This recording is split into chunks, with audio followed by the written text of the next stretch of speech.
मेरे पिता को फांसी चढ़ा दीजिए, लेकिन प्लीज एक बार मेरे केस के जो सारे फैक्ट्स है वो तो लोगों के सामने आने दीजिए।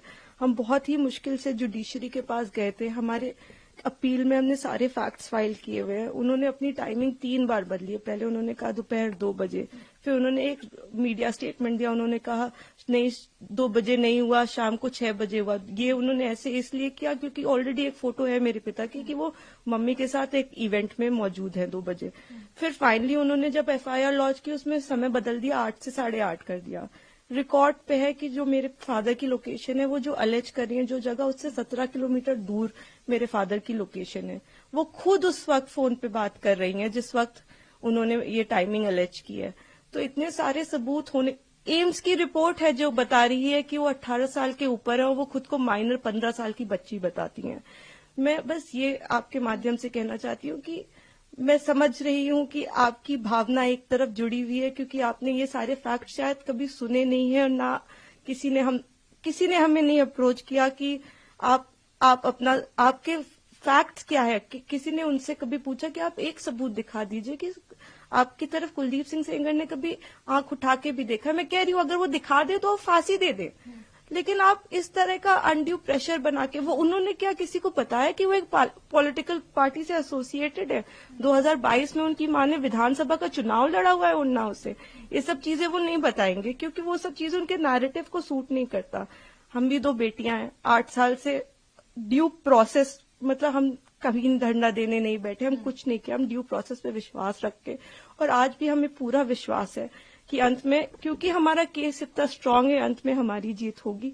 लेकिन 8 साल हो गए, मैं आपसे हाथ जोड़ के विनती करती हूँ कि प्लीज एक बार मेरिट्स पे हमारा केस सुन लिया जाए। हम कोई दरिंदे नहीं है, हम भी नॉर्मल परिवार हैं, और वो हमें कुछ भी पावरफुल बोल ले या कुछ भी कह ले, असल बात तो यही है ना कि 8 साल से इतने सबूत होने के बावजूद वो जेल में बंद है क्योंकि एक बार आपने ऐसा झूठा इल्जाम उन पे लगा दिया। मैम, और जो आप फैक्ट्स की बात कर रहे हैं,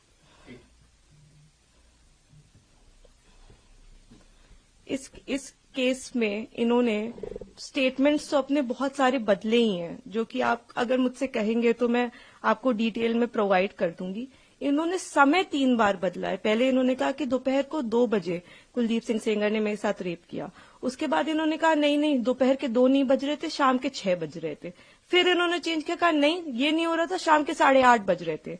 जब सीबीआई ने मेरे फादर की लोकेशन निकाली तो उनकी लोकेशन 17 किलोमीटर दूर उनके उन्नाव ऑफिस की पाई गई।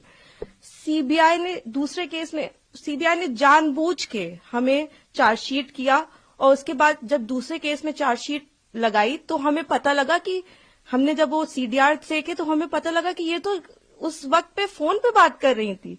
तो सीबीआई ने भी जानबूझ के, आई डोंट नो किस प्रेशर में आके, सारे इंस्टीट्यूशंस, लेकिन सीबीआई ने प्रेशर में आके हम पे इनके कहने पे चार्जशीट लगाई।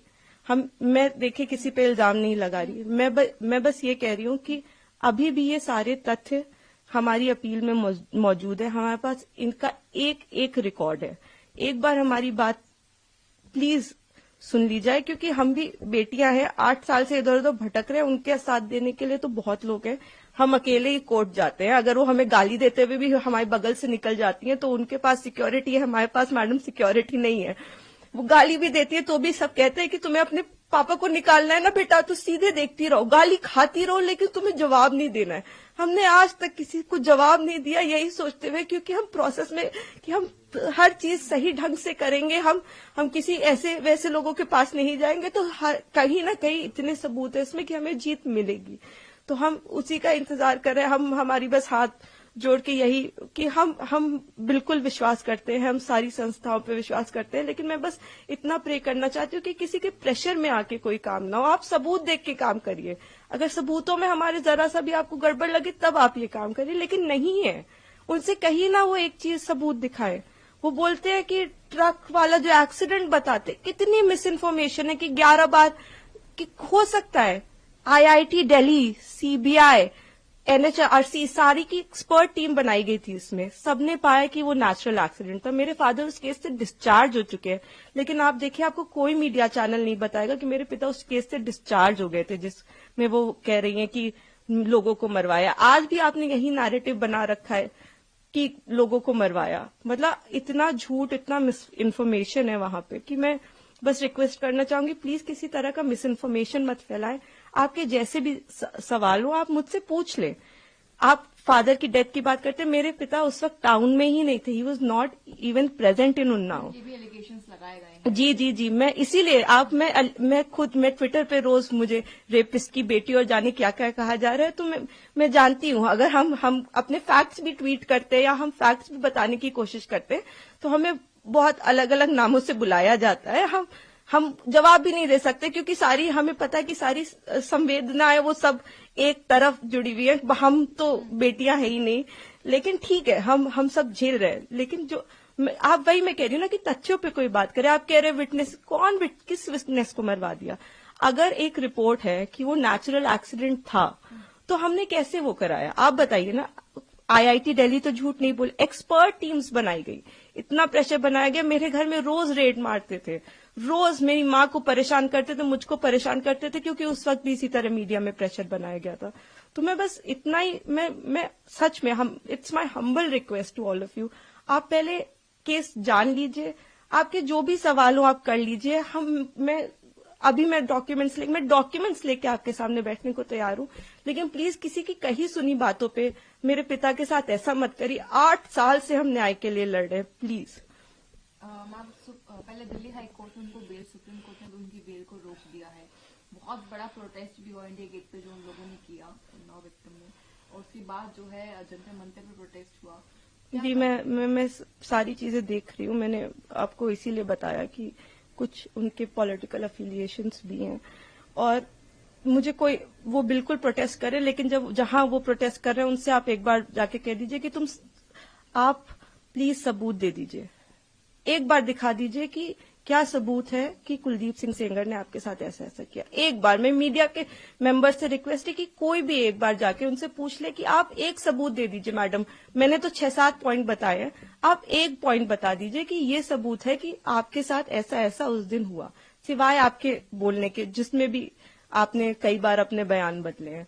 आपने मेरे पिता पे आपने एक केस फाइल किया, अन्य लोगों पे 2.5 महीने बाद आपने सोच समझ के, शायद ये आप में से कम लोगों को पता होगा, सन 2000 में इनके चाचा हिस्ट्री शीटर हैं, उन पे 17 मुकदमे हैं, 17, and these are not put by us. मैं जब पैदा हुई हूं उसके पहले से मुकदमे चल रहे हैं, तो इसके पहले कि लोग इसमें भी कुछ सोचे।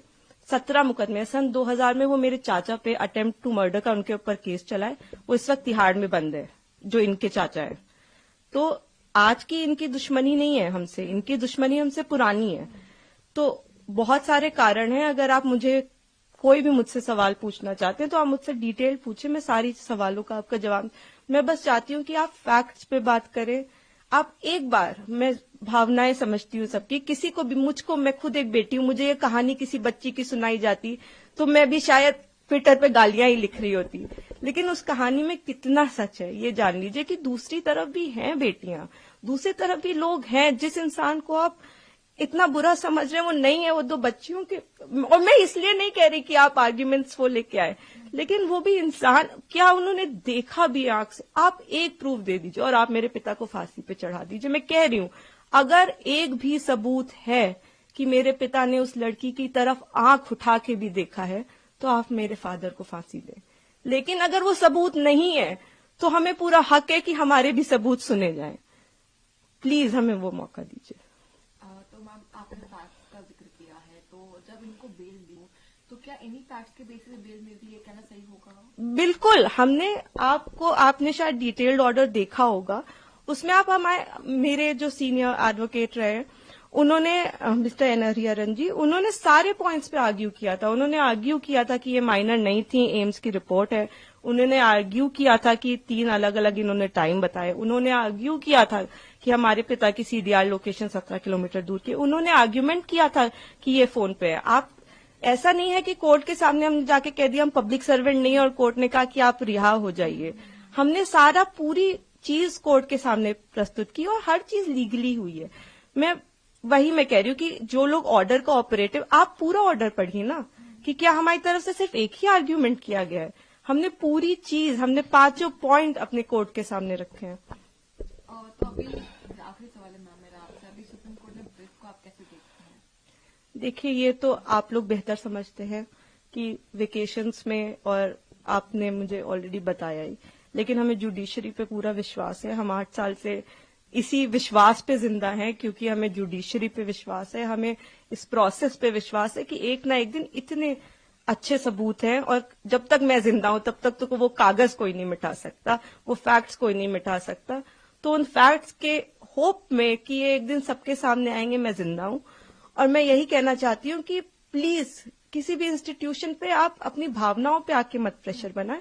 आप एक बार फैक्ट समझ लें, आप समझ लें कि आप क्या सपोर्ट कर रहे हैं, किस चीज का सपोर्ट कर रहे हैं। आपने सिर्फ एक साइड सुनी है अभी, और दूसरी तरफ को जानने की कोशिश भी नहीं की, तो थोड़ी कोशिश करके, बाकी हमें पूरी उम्मीद है कि हम आगे इसमें जीतेंगे। ये हम उम्मीद पे ही 8 साल से जी रहे हैं, लेकिन होपफुली कि हमारे फैक्ट्स इस बार इग्नोर नहीं किए जाएंगे। हमें पूरी उम्मीद है कि हम सुप्रीम कोर्ट से जीतेंगे।